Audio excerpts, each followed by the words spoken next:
സാറേ, ഈ രാഹുൽ ഗാന്ധിയുടെ ഈ ഇന്ത്യ വിരുദ്ധ പരാമർശം എന്താണ് ഇദ്ദേഹത്തിന്റെ പ്രശ്നം? DNA-യിലുള്ള എന്തെങ്കിലും പ്രശ്നമാണോ? അതൊരു വല്ലാത്തൊരു ചോദ്യമാണല്ലോ വിപിൻ. കാരണം രാഹുൽ ഗാന്ധിയുടെ ഞാൻ അങ്ങനെ അങ്ങോട്ട് ചോദിച്ച സ്ഥിതിക്ക് ഞാൻ പറയുകയാണ്.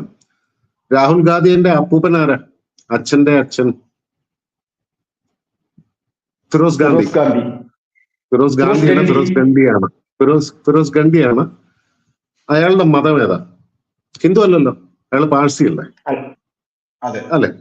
അപ്പം ആ ഒറ്റ ചോദ്യമുള്ളത്, നമുക്ക് അച്ഛൻ വഴിയാണോ നമ്മുടെ ഇന്ത്യൻ സംസ്കാരം പ്രകാരം നമ്മുടെ ആ ഒരു ഹെറിഡിറ്ററി കാൽക്കുലേറ്റ് ചെയ്യുന്ന അച്ഛൻ വഴിയാണോ അമ്മ വഴിയാണോ?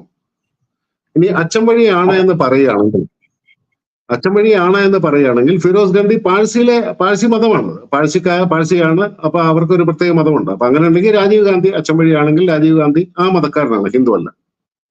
ഞാൻ ഈ ഒരു ഇച്ചിരി ഡിബേറ്റ് ചെയ്ത് പോകുന്നില്ലെന്ന് ക്ഷമിക്കണം. അതിന്റെ ഒരു കാരണമുണ്ട്. കാരണം രാഹുൽ ഗാന്ധി ഒരുപാട് ഫാൻസി ഡ്രസ്സുകൾ നടത്തി പല മതക്കാരനായിട്ട്, ഞാൻ ബ്രാഹ്മണനാണെന്ന് പറഞ്ഞ് പൂണൂലൊക്കെ എത്തുന്ന ഷോ നടത്തിയതുകൊണ്ടാണ് ഞാനിത് പറയുന്നത്.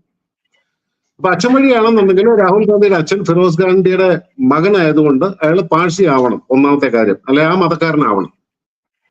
അപ്പൊ പിന്നെ രാഹുൽ ഗാന്ധി ആ മതക്കാരനാണ്, അപ്പൊ ഹിന്ദു അല്ല. ഇനി അമ്മ വഴിയാണ് എന്ന് വാദിക്കുന്നവർക്ക് വേണ്ടി പറയാനുള്ളത് സോണിയാഗാന്ധി ക്രിസ്ത്യാനിയാണ്. അപ്പൊ രാഹുൽ ഗാന്ധി ക്രിസ്ത്യനാണോ? അതുകൊണ്ടൊരു ദോഷമുണ്ടെന്നല്ലേ ഞാൻ ഈ പറയുന്നത്. അപ്പൊ പിന്നെ എന്തിനാണ് ഞാൻ ബ്രാഹ്മണനാണെന്ന് പറഞ്ഞ് പുണൂലൊക്കെ ഇട്ട് ഈ അമ്മയും മോനും കൂടെ വേഷം കെട്ടൊക്കെ നടത്തുന്നത്? പ്രിയങ്ക വദ്ര റോബർട്ട് വദ്രയുടെ വൈഫാണ്, അല്ലെ? ഇനി അങ്ങനെയാണെങ്കിൽ വിവാഹം വഴിയാണ് ഒരു സ്ത്രീയുടെ മതം നിശ്ചയിക്കുന്നതെന്നുണ്ടെങ്കിൽ തീർച്ചയായിട്ടും റോബർട്ട് വദ്രയുടെ വൈഫായിട്ടുള്ള പ്രിയങ്ക ഗാന്ധി ഈ ഹിന്ദു ആണെന്ന് പറഞ്ഞ് വേഷം കെട്ടരുത്. അപ്പം നാച്ചുറലി പറയുകയാണെന്നുണ്ടെങ്കിൽ ഇത് ഇവരുടെ DNA-യിൽ തന്നെ ഉള്ളതാണ്. അപ്പൂപ്പന്റെ കാലം മുതലേ നമുക്ക് പ്രത്യക്ഷമായിട്ട് കാണാൻ സാധിക്കുന്നതാണ്. അപ്പൊ ആ ചോദ്യം വളരെ പ്രസക്തമാണ്. അതിന് എന്റെ മറുപടി ഇതാണ്: യെസ്, ഈ ചതി അല്ലെ വഞ്ചന എന്ന് പറയുന്നത്, അല്ലെ പൊയ്മുഖം എന്ന് പറയുന്നത് DNA-യിൽ ഉള്ളതാണ്, അതിന് സംശയമൊന്നുമില്ല.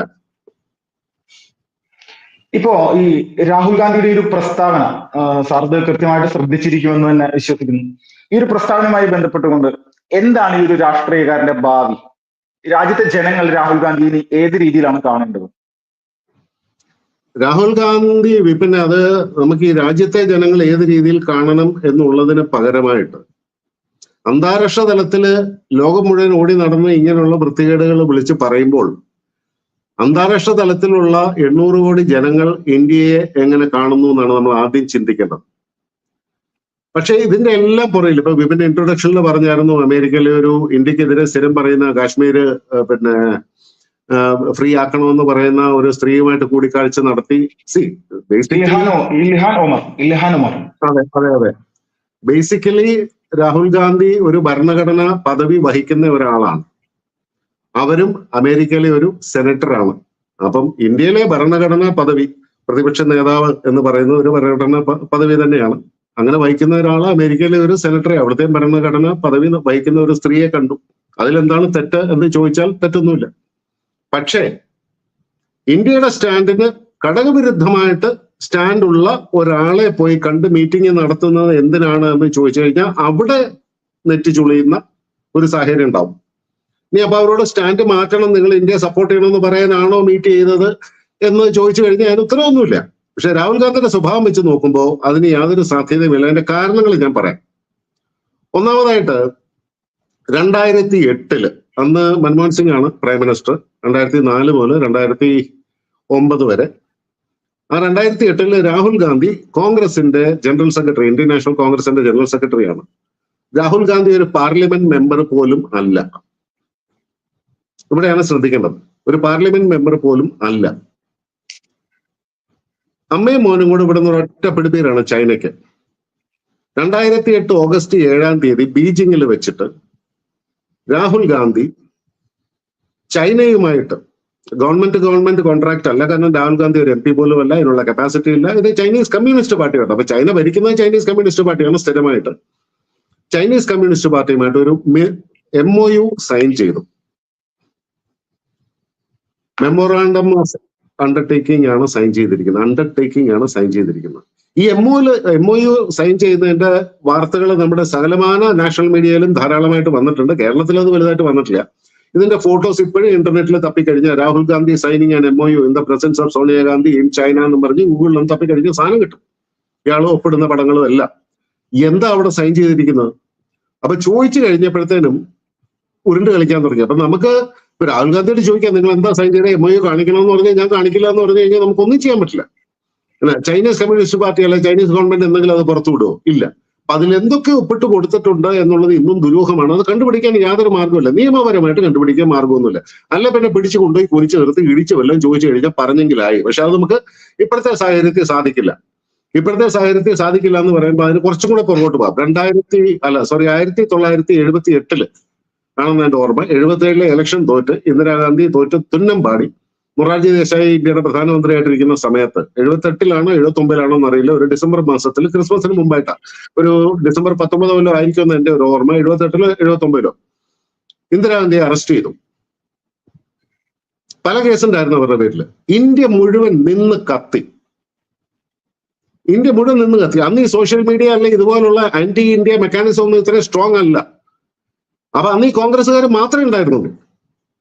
അന്ന് അവരെ സപ്പോർട്ട് ചെയ്യാനായിട്ട് ഈ പിന്നെ ടിക്കായത്തോ അതുപോലെയുള്ള പിന്നെ ബ്രേക്കിംഗ് ഇന്ത്യ ശക്തികളൊന്നും ഉണ്ടായിരുന്നില്ല. എന്നിട്ട് ഇന്ത്യ മുഴുവൻ നിന്ന് കത്തി. ഞാനും ഒരു വ്യക്തിമാണ്. ഞാനന്ന് ട്രാവൽ ചെയ്യുന്ന സമയത്ത്, ഒറ്റയ്ക്ക് ട്രാവൽ ചെയ്യുന്ന സമയത്ത്, ആ പ്രായത്തിൽ ചെറുപ്രായത്തിൽ വഴിയിൽ കുടുങ്ങി പോയിട്ടുണ്ട്. ബസ്സുകളെല്ലാം പറമ്പിലങ്ങാടി എന്ന് പറയുന്നത്, മലപ്പുറത്ത് പറമ്പിലങ്ങാടി എന്ന് പറയുന്ന സ്ഥലത്ത് ബസ്സുകളെല്ലാം പിടിച്ചു നിർത്തിയിട്ട് കോൺവോയ് ആയിട്ട് പോകുമായിരുന്നു.